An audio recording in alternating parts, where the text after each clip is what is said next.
Hai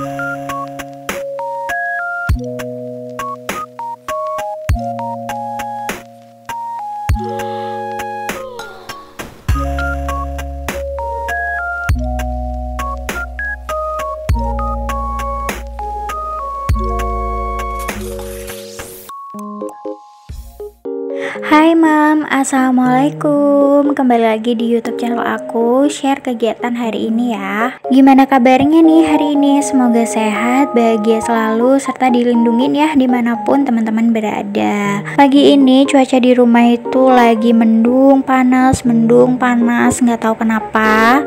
Tapi itu nggak hujan-hujan ya. Tadi pagi itu cuma gerimis-gerimis aja. Cucian baju aku lagi banyak, tapi aku ragu nih mau nyuci atau enggak, karena sebenarnya meskipun hujan itu nggak apa-apa ya Mam, cuma kalau cuciannya lagi basah banget dan harus digantung, itu aku bingung sih harus gantunginnya di mana, karena kalau di dalam rumah itu aku nggak punya gantungan gitu. Space-nya nggak ada, di ruang tamu juga nggak mungkin ya. Jadi kalau aku lebih baik nyucinya malam tapi nggak hujan daripada aku nyucinya tuh pas hujan, karena takutnya kalau nggak cepet digantung pakai hanger itu takut berjamur ya pakaiannya. Jadi sembari aku nunggu lihat cuaca, ini aku mau masak dulu aja. Nanti kalau agak siangan itu mataharinya terik, aku mau nyuci aja.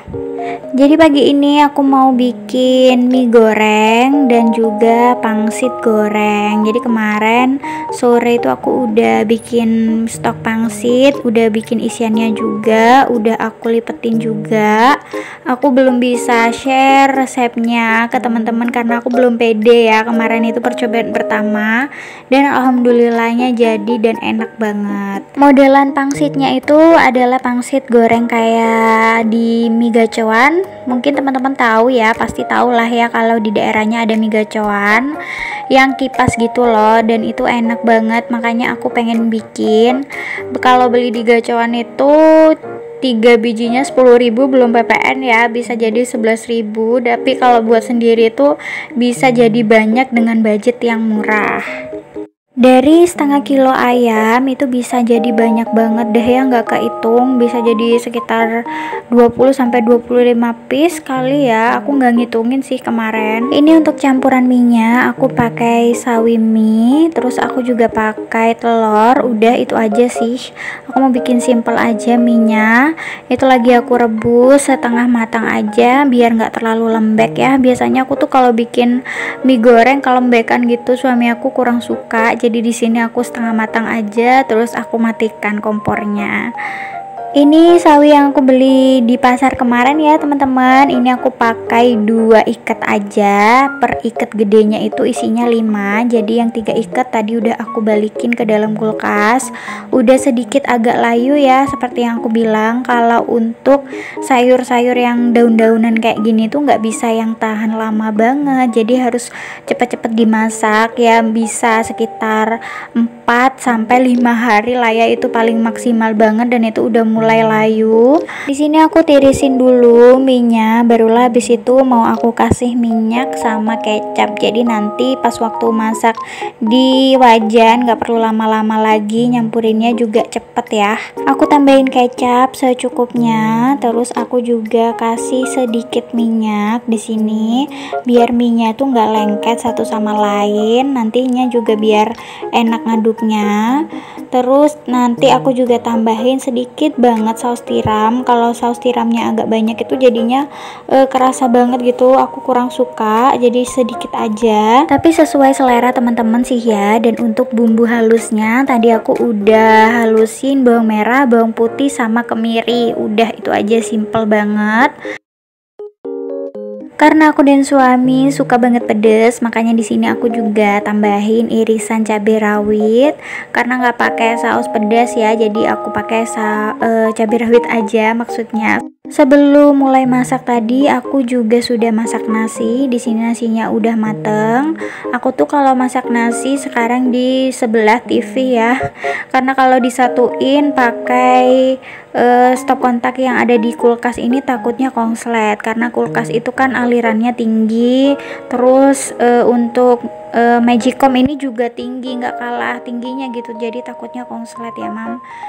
Katanya sih barang elektronik yang makan aliran listrik paling tinggi itu Magicom atau rice cooker, makanya aku itu nggak jadiin satu sama kulkas. Jadi bunda-bunda hati-hati ya, yang masih gabungin antara Magicom sama kulkas mending dipisah aja aliran listriknya ya.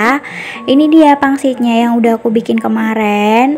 Ini aku bikinnya kecil-kecil ya mam, karena kalau kebanyakan jadinya nggak bisa rapet gitu nutupnya, makanya di sini aku kasih isiannya secukupnya aja. Padahal kalau dimakan sendiri mah lebih puas ya kalau isinya itu banyak, tapi berhubung kulit pangsitnya juga ukurannya kecil adanya, makanya ya udah menyesuaikan aja. Gorengnya pakai api kecil aja ya mam, biar nggak angus, karena pangsit itu lebih cepet banget matangnya. Terus juga ternyata aku baru tahu pas goreng kedua kalinya ini, sebenarnya tadi malam aku udah cobain goreng dan rasanya enak ya, tapi setelah didiamkan di kulkas rasanya jadi jauh lebih enak dan isiannya itu lebih keset dan garing gitu. Ini tadi aku udah tumis bumbunya ya mam, nggak kerekam juga, nggak tahu handphone aku sekarang itu sering error-erroran gitu. Tadi juga telurnya udah aku orak-arik, makanya ini lanjut aku masukin dulu sawinya supaya mateng duluan, karena mie-nya juga udah setengah mateng, jadi nggak perlu lama-lama lagi masaknya. Aku aduk-aduk dulu, aku campurin antara sawi sama mie-nya. Ini aku pakai mie yang merek Burung Dara. Aku lebih suka sih daripada yang merek satunya, yang merek Eko itu mie-nya lebih kecil-kecil. Kalau ini mie-nya lebih gede-gede gitu dan gak gampang lembek, jadi enak banget ya kalau untuk dimasak 2 kali kayak gini. Lanjut aku tambahin perbumbuan lain. Aku pakai sedikit lada, terus aku pakai masako juga, dan juga sedikit micin ya, karena bocil nggak ikut makan jadi aku pakainya micin. Terus cabai rawitnya juga aku masukin belakangan. Ini bisa jadi inspirasi ide masakan ya buat teman-teman yang biasanya monoton menunya seperti aku. Ini juga menu masakan yang menurut aku simple ya, cuma tinggal aduk-aduk aja. Bumbunya juga nggak terlalu ribet ya, di rumah pasti ada, tapi rasanya pastinya enak banget. Menu aku hari ini udah siap, menu simple, ada mie goreng sama pangsit goreng. Lanjut lagi, karena cuacanya udah mulai panas, mataharinya udah terik, ini aku mau cuci baju dulu. Aku mau minta tolong sama bocil ya, jadi biar aku nggak begitu capek, aku juga sekalian mau ngajarin dia supaya bisa kerjain kerjaan rumah, biar gedenya nanti nggak jadi laki-laki yang patriarki ya teman-teman. Jadi di sini udah dilatih, dan untuk calon mantuku nanti lihatlah, ini calon suamimu udah ibu ajarin dari kecil ya. Aku itu nggak begitu paham sama beberapa ilmu parenting dan juga nggak terlalu mendalami ya teman-teman, jadi cuma yang lewat di FYP TikTok ataupun kalau aku lagi scroll IG itu yang menurut aku benar dan bisa aku terapkan ke anak aku, itu aku terapkan ya teman-teman. Di sini aku juga udah mulai latih dia untuk bantu-bantu. Ini habis gitu aku juga nyuruh bantuin jemur, padahal anaknya tuh lagi asik. Ini lagi asik nonton YouTube, lagi main, dia tuh tetap masih mau ya bantuin bundanya. Sebagai ibu, aku tuh juga masih merasa banyak kurangnya loh teman-teman. Jadi bukan ibu yang sempurna banget, wajar aja ya, setiap ibu pasti merasakan ada yang kurang dalam dirinya. Apalagi aku ini nyumam ya mam, jadi aku baru punya anak satu di usia aku yang masih bisa dibilang muda. Aku tuh masih usianya 24 tahun dan punya anak dulu melahirkan di usia 21 tahun. Apalagi aku semua urus sendiri ya, nggak dibantu sama orang tua. Dulu waktu baru-baru lahiran aku memang dibantu sampai anak itu usia kurang lebih 5 bulan. Terus habis gitu aku urus sendiri dari usia 5 bulan sampai sekarang ini aku tanganin sendiri tanpa campur tangan atau dibantu siapa-siapa. Jadi lebih banyak waktunya kita urus berdua ya, karena dulu cuma 5 bulan aja, sisanya aku urus sendiri. Kenapa alasan aku untuk memutuskan jadi ibu rumah tangga? Padahal aku tuh sebelum menikah punya pekerjaan, dan dulunya itu aku pas baru lulus langsung kerja ya. Ijazah aku belum keluar aja aku tuh udah kerja, dan sekarang malah milih jadi ibu rumah tangga karena nggak ada yang bisa bantu aku untuk ngurus anak aku gitu. Jadi orang tua aku itu juga semuanya bekerja, mamaku bekerja, orang tuaku, papaku juga bekerja, mertuaku juga bekerja dan jauh juga. Jadi kalau aku harus dipaksakan untuk bekerja itu nggak bisa ya. Tapi alhamdulillah aku happy banget kok teman-teman menjalani peran aku sebagai ibu. Aku bisa berperan dan juga melihat tumbuh kembang anak aku setiap harinya. Jadi aku yang temani dia, aku yang mengajari, aku yang merawat gitu. Dan bondingnya itu memang benar-benar luar biasa ya teman-teman. Mudah-mudahan aku dan bunda-bunda yang lain bisa ya menemani anak-anak kita sampai dewasa nanti, sampai dia sudah bisa mengambil keputusan sendiri ya.